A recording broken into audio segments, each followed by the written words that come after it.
Are you ready? I'm ready. All right, everyone. Welcome back. CrossFit CTRL podcast.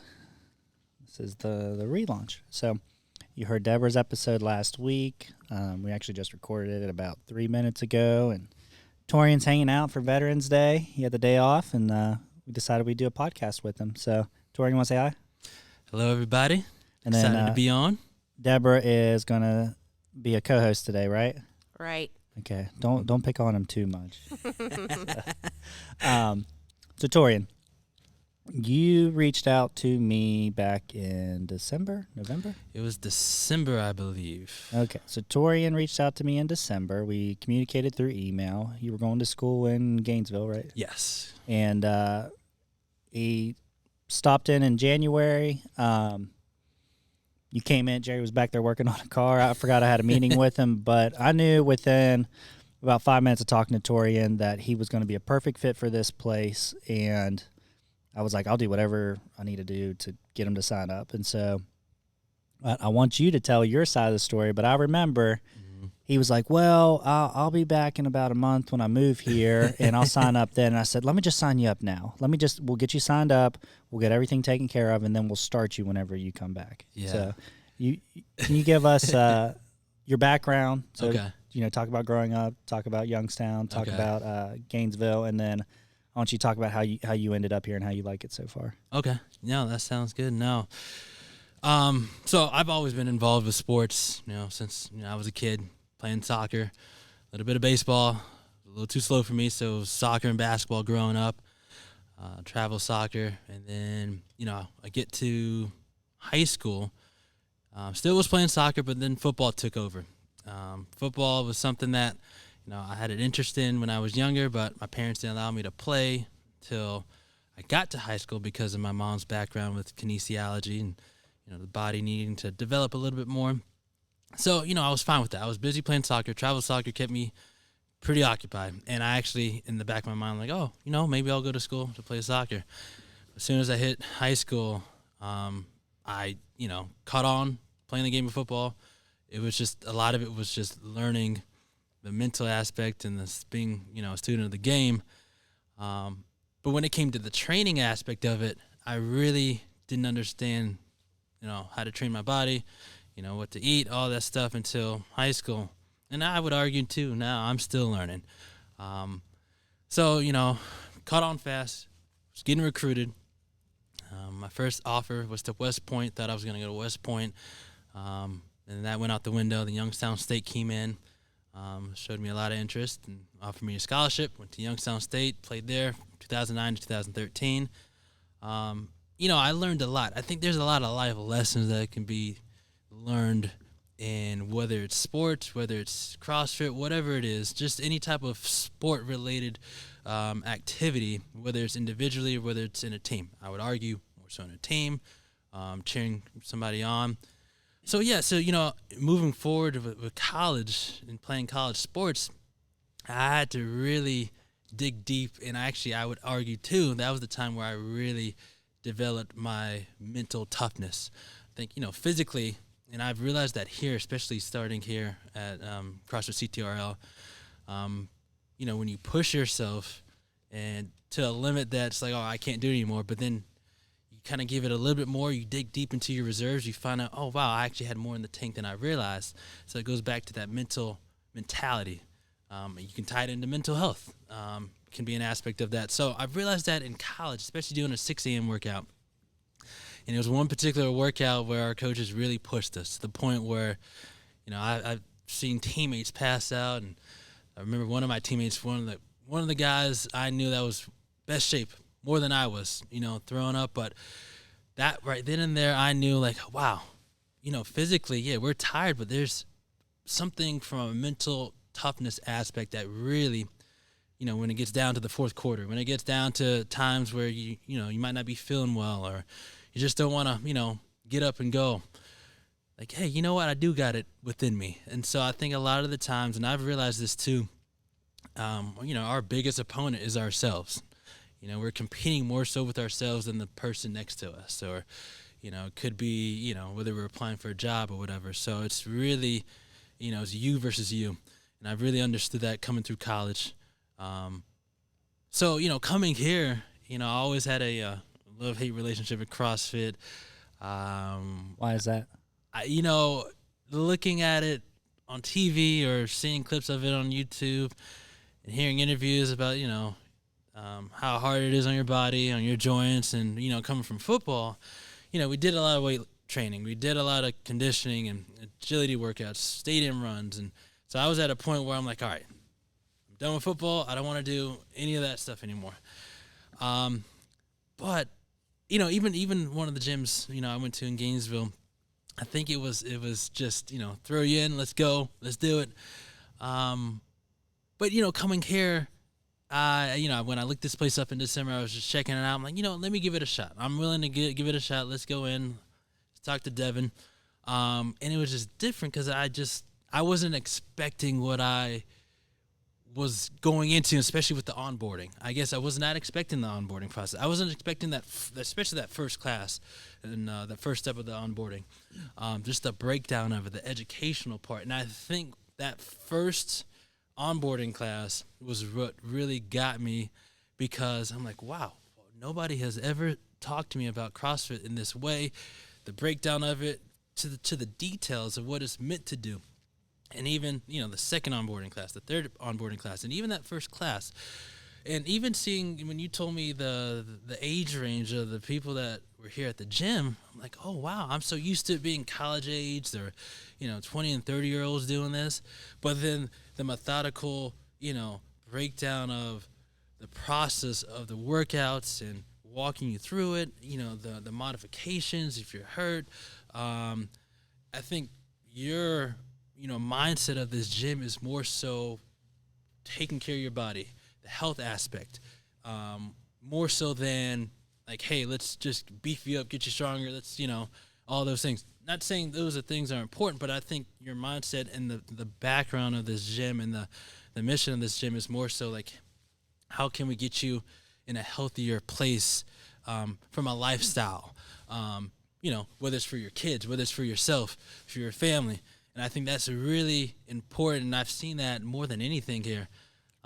Just to say on that, too, I know joke around all the time. I eat Oreos all the time, and I do eat a lot of Oreos. But this is the first time in my life that I've been able to maintain a 20-pound weight loss. Wow. And it's been almost over 2 years. Well, it's been over a year now, and I've maintained it, and it's the first time in my life that I've been able to do that. Wow. So I think when you're around like-minded people, it helps. Yes, absolutely. And I think also, too, I want to point out the family. There's the family aspect here that that really drew me, especially moving here, not knowing anybody, and speaking to you as long as I did, meeting Jerry, and then there was Jason off the bat, and even Greg, just like, man, the family, like just embracing you. Greg thinks you're an awesome person. He really does. He thinks a lot of you. Yeah. No, he's been great. He's been great. So, yeah. You talked about how we focus on health more than the PRs and the trying to make you the Hulk. But what Debra said in her last episode is, you've heard me say this before, the PR is going to come. So if we focus on health, if we focus on longevity, if we focus on the movement first, that PR will come with time, right? Yes, correct. And can you tell your box jump story? Yes. Because how frustrated were you with me when I just kept saying, save it for another day, save it for another day? Oh, yeah. I mean, doing the max height box jumps, I just missed it. I just missed my PR. I was frustrated. And, I'm not outwardly a competitive guy. I mean, inwardly, I definitely know that, hey, I want to beat you. I want to get it. But, it just got me because I'm like, I knew how close I was. But, Devin just said over and over again, just save it for another day. Don't worry about it. You'll get it. Sure enough, that next time when we did it again, I got it. And I think, there's a thing about that. It all falls back to that whole mentally, from a mental standpoint. Because you also got to understand, like, oh, yeah, you mentally you want to do it, but physically, like, all right, you did your best. It's all right. You can come back and do it again. So I think that's very important, and realizing that. And, thanks for bringing that up, too, because, after coaching this first season of middle school girls soccer, kind of the same thing. Like, hey, give it your all, give it your best. If you don't, if you just miss your goal, that's all right. Just keep on, shooting at it, keep going for it, because you start building good habits and you'll eventually get there.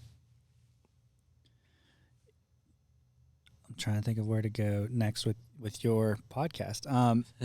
Because one of your concerns when you started was, do you have a torn meniscus? Or? Yeah, so I tore my medial and lateral meniscus. So my big thing was, a whole lot. I can't do any non-impact stuff like the running, and I missed that. That was a concern of mine. Well, how has that mindset changed since you started? Because I know you were concerned with that, but I mean, you're doing pretty much everything now. Yeah. Which I really, off the bat, I'm like, hey, I don't know if I can run like this, or I don't know if I can do most of these things, and I think just the approach at this gym has helped out with regards to where I just don't have to just go full throttle. Like if I'm feeling, then okay, I can scale it back. But honestly, I feel like a lot of the strengthening exercises or the weightlifting aspect, I feel like it's strengthening my knee more than anything. And it's not like, we're running for like a long period of time, but a lot of it's just like the longest workout could be 25, 30 minutes. And even then it's not all, on your knee and everything. So I think the variety of workouts has helped me out, but I honestly think, the strengthening aspect has helped the muscles around my knee, and even just being mindful. I think a lot of it too. I remember talking to Mike about it with his knee. Like, he's still coming. I know he has a problem with me, but I think he knows like when to cut it down, when to cut it back. And so a lot of it's just like, hey, you know your body, you communicate that with, Devin, Aaron, Matt Morales, Matt Walker, and then they'll help you adjust, they'll help modify it. And then sure enough, you'll get to where you need to get to. I like it. What is your, I don't want to say favorite thing, but what do you think we do that has really set us apart as far so you're talking about, I mean, you were a college athlete, Mm-hmm. and you were, and I understand, because people will look at you and they'll say, well, you were a college athlete, you should be doing this, you should be doing that. Mm-hmm. That's something Aaron and I talk about quite a bit, is when you're going through an injury and you don't really want to share it with people, and so you modify and someone said something to you. Mm-hmm. Have you ever felt like we pushed you in the wrong direction? No, not at all. I think even this past week, you all know what we can do or what we can't do, and I think a lot of it is us being honest with ourselves and communicating that to, you and Aaron and Matt Morales, Matt Walker, but then you all are coaches at the same time, and you can identify whether or not we are just half-heartedly going through the workout, or we're not really pushing ourselves. So I think identifying that as coaches is important, because guess what, now I know when you're not pushing it or when you are pushing it, and then you can see the results. And so I think a lot of that comes into play too. So no, not at all. Even if it's all right, well, let's give it a shot, give it a couple reps. If it's something that's just not working out, then all right, so be it. But you mentioned it too with the weights, all right, you do a 5-pound weight or 10-pound weight, so many reps, then you'll eventually build up and be able to do 10 pounds for 15 reps or something like that, around that example. But so for me, I think a lot of it, when it comes to pushing us or pushing me, or just my other people here in the gym, I think it's from a mental standpoint, in terms of you want us to you want to help us out, not only physically but mentally, from a health standpoint. But even if you transfer this outside the gym to work or to just to life, I think a lot of it comes down to you're tougher than you think, you're stronger than you think. You all are just trying to show that to us, to be like, oh yeah, you can't see that, but we're helping you to show hey, yeah, no, you're tougher than you think, you just don't realize it. And I realized that too with my soccer girls. sometimes, especially at a young age, you don't know how tough you are. You don't know how strong you really are until somebody actually tells you, and you go through the process of it. So, when you're coaching these girls, and so something I believe in is micro gains. Mm-hmm. So I might look at you and say, Torrian could have 100-pound PR today. Mm-hmm. And that, honestly, that is a thing. When people are first starting out, mm-hmm. they come in and they think they can only deadlift 100 pounds. And in reality, they could easily do 200 pounds or 300 pounds. However, your body, your tissues have to adapt. Yeah. And so I will give them micro gains. We'll do 10-pound PRs for the next year. And so it's a win in their mind every single time. Mm-hmm. But then when they reach that true potential, their body's ready for it. Yeah. Yeah. So do you do that with your girls? Do you do micro gains? That's something, I can keep in mind, especially, with the season coming up in 2023 in the fall. But, I never thought about it like that. And that's a good way to look at it. Maybe, I might look at each practice and see how hard they're going, or, how much they're pushing themselves. It could be, maybe they improved on their passing. Maybe it's practice. Maybe it's game to game. Maybe for some of them, and I know for a lot of my girls, it was just like, hey, did you finish a lap? Did you actually run the whole lap instead of, run walk? And so I think a little bit I've realized, going back to the micrograins, I had to really look at it in a sense of, from an individualistic standpoint, like, hey, for, one of my girls might be different for another girl. And so somebody's microgain might be different than another person's microgain, because, somebody might be already conditioned enough. Their microgain might be more so, can you complete a one-touch pass, to your teammate without it going to the left, to the right. For a lot of my girls, the big thing was just the communication aspect. Were you communicating to your teammate on the field, like, hey, getting open for them. So I'm glad you brought that up, because that's something I can keep in mind and just make note of. And it could just be like individual meetings, like, you just held in goal meetings, like, what's your goal? What do you want to do? And pinpointing that. So that micro gains is something I need to think more of, for sure. So you just brought that. I didn't even think about that. But have you ever been a part of something where your coach pulled you aside, sat you down one-on-one, and said, am I providing enough for you? What do you want to get out of this? How can we get you there? Yeah, I didn't have a whole lot of that in high school or college. I mean, I think when we had one-on-one meetings, they brought it up. They probably, in their own type of language and asked that question. Or they looked at it as like, what do you want to do to get better? How can you get better for the next season or in the off season? What do you want to work on? But I never, I can't think of a coach that actually said, what can I do to push you more, to help you? And that's a good question to bring up. And I think from a leadership standpoint, that's a good question, because I think a lot of the times, you have to kind of distinguish, a manager versus a leader. And I think a leader really will take it from a standpoint of kind of a servant mindset. Like, how can I serve you better to push you to get to a point where you could, be at your best or get to your best potential or become a leader. And I think that's a good question that I can take on. But looking back at it, and I'm not saying, I'm sure a lot of coaches have that question, but I just can't think of a coach that I had that actually, like, hey, what can I do to do better to push you? And I think at times when they did ask, I think maybe it was a collective whole amongst the team. And it might have been in a situation where we might have been on a 2-game or 3-game losing streak. Like, is it something that I'm not doing, or like help me to help you type thing? It's tough, because so you coach these girls soccer, and we won't get into that where you get cornered. But when you get like constructive feedback, sometimes it's hard, and like you do take it personal, right? Do. Like you do. You're putting your all into this. I mean, I've told my story before. I left a really nice engineering job to pursue this gym, and I mean, I put everything I can into it every day. So when you get someone who comes to you and they tell you you're not doing exactly what I need from you, it's hard. But I want to make sure I'm providing the best. So I need that feedback. I need to make sure I am doing everything you can do. Yeah. Something we started 2 or 3 months ago is the Saturday talks once a month. Yeah. And how beneficial have you found those? I mean, they're free. Anyone can come in and listen to them. And how much have you benefited from those?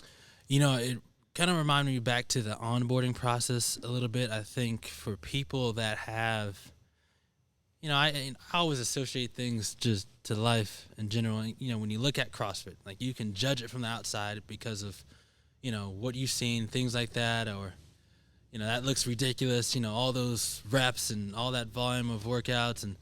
But, when you come to one of those Saturday talks, or maybe you get the onboarding a shot, you can actually understand the purpose behind why the workouts are the way they are. And I think at the same time, it goes back to education. It goes back to, we think about why people say certain things and they say it, but do they know why they said it? Almost kind of like you don't want to be ignorant behind what you just said. And the way to, toss out ignorance is by educating yourself, whether it's like humbling yourself, asking questions, going to somebody to ask, like, all right, well, I don't understand this, so can you help me, get a better understanding of what's going on? Can you explain that to me? And, that's hard for a lot of people because of, pride, or, it kind of makes people think, oh, I'm, it's almost like it's a bad misperception of thinking that you're weak or you're just dumb or something, but it's not. No, there's no dumb question. So I think those Saturday talks are important because even the questions I had last Saturday, I'll ask questions because I truly don't know. Even with the IT band thing, like as long as I played sports, I just never asked the question like, so why is it important? Like, what is it?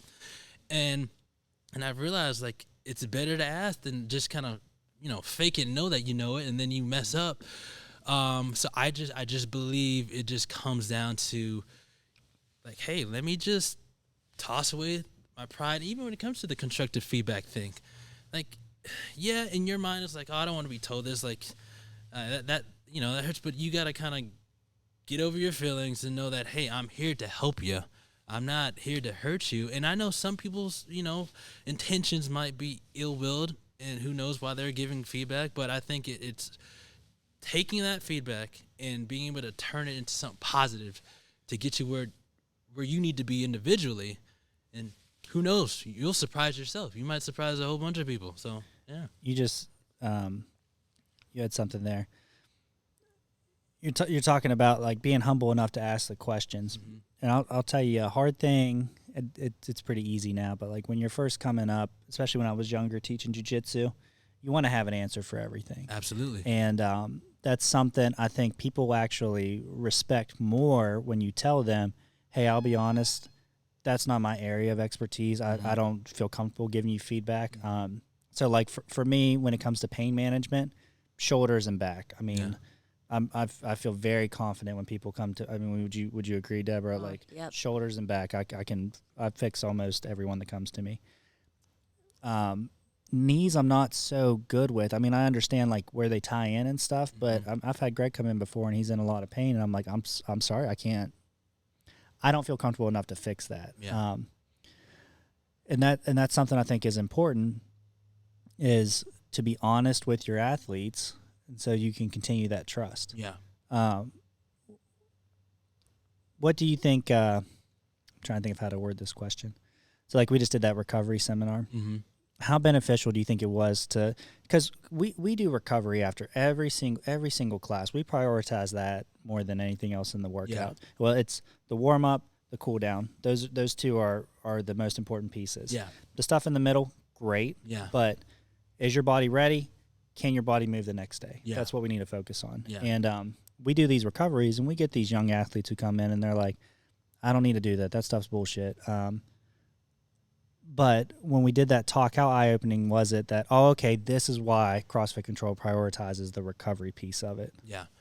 It's so beneficial. I mean, whenever, that's why I was really looking forward to that recovery seminar, because, I just thought back to high school and college, especially college, whether it's off season or in season, like recovery was emphasized so much after practice, after a game, like make sure you come into the athletic training room and, get in the ice tubs, get in the boots. We had boots like that, like we have here.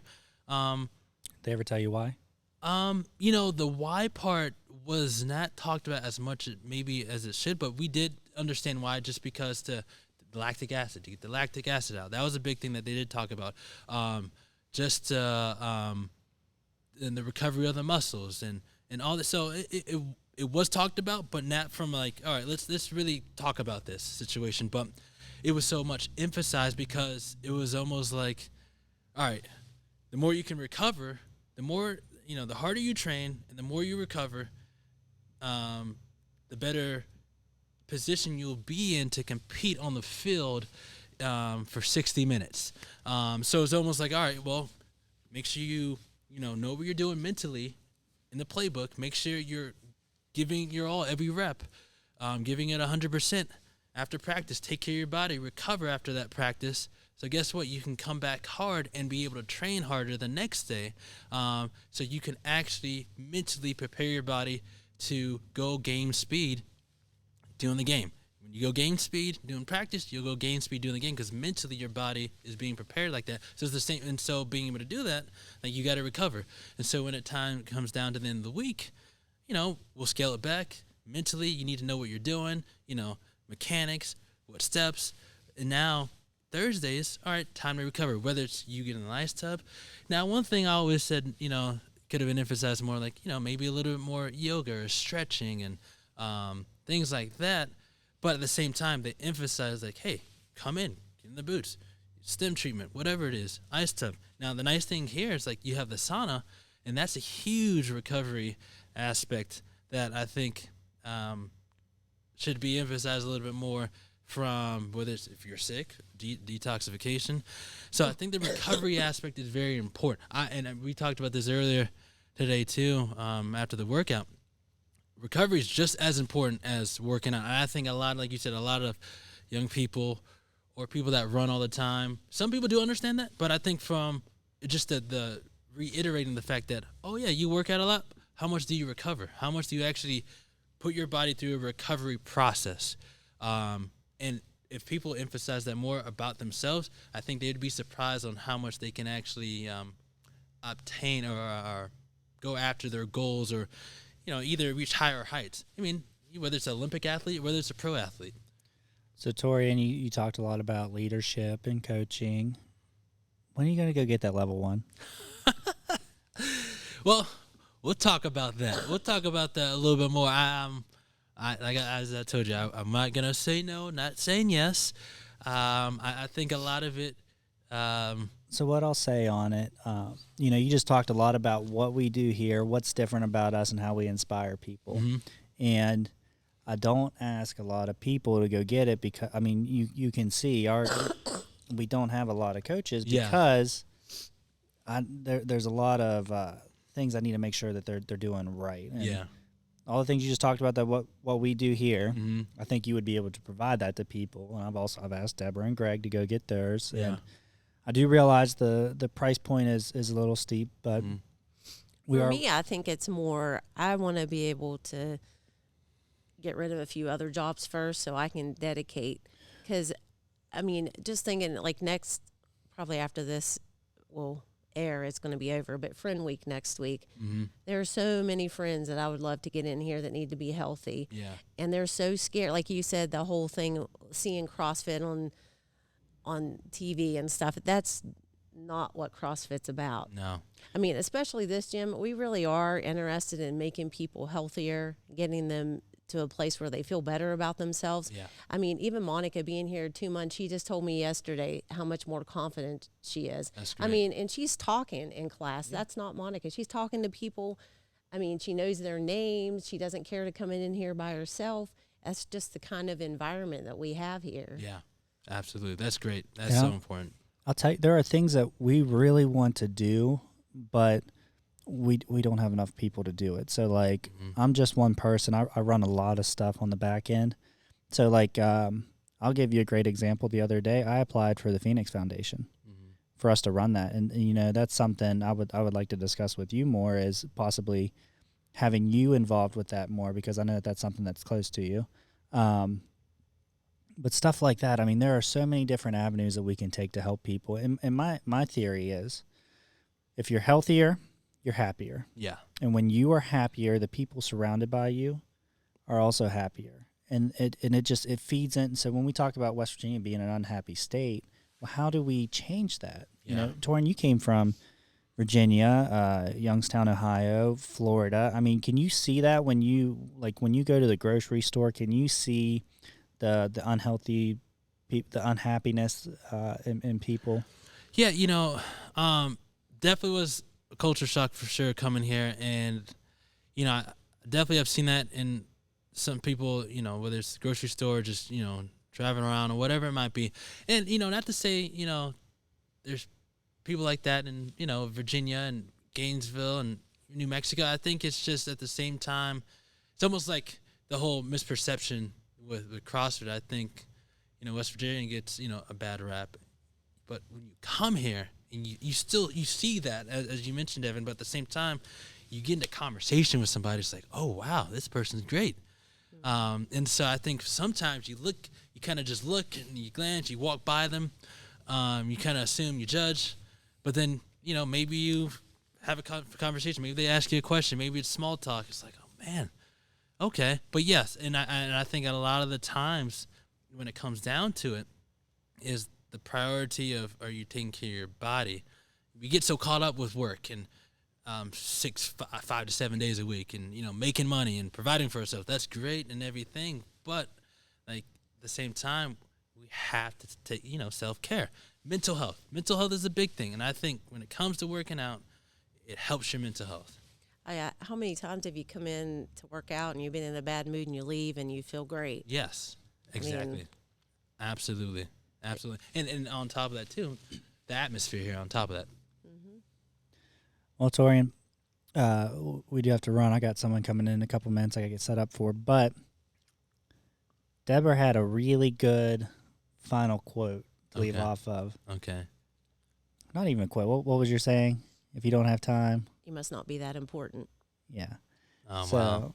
I know. That's If you good. don't have time, you must not be important. That's funny. Well, what do you got to leave off with? My dad. I heard my dad say this when I was younger, and he would have it in his email headings. Your attitude determines your altitude, and so your attitude throughout the day, whether it's coming in to work out or just with people in general, will determine how high you will go, whether it's how far you will go too, whether it's in work or whether it's here. And your attitude will determine how much you're going to push yourself, what changes you want to see within yourself. So if you want to see more changes, if you want to see more things happen within yourself or more opportunities, like, it's your attitude. If you got a negative attitude, you're not gonna go too far. But if you come in here and realize, like, yeah, I had a bad day, but I'm not gonna project that on somebody else. Like, no, I'm gonna turn that upside down, and I'm gonna be positive about what the day what the day is about. The fact that, like, hey, I'm thankful for these little things. I'm alive. I got food on the table. So your attitude will determine your altitude. I like it. I like it. It's a good way to end. So thanks, guys. Appreciate you both. Thank you. Yep. Till next time.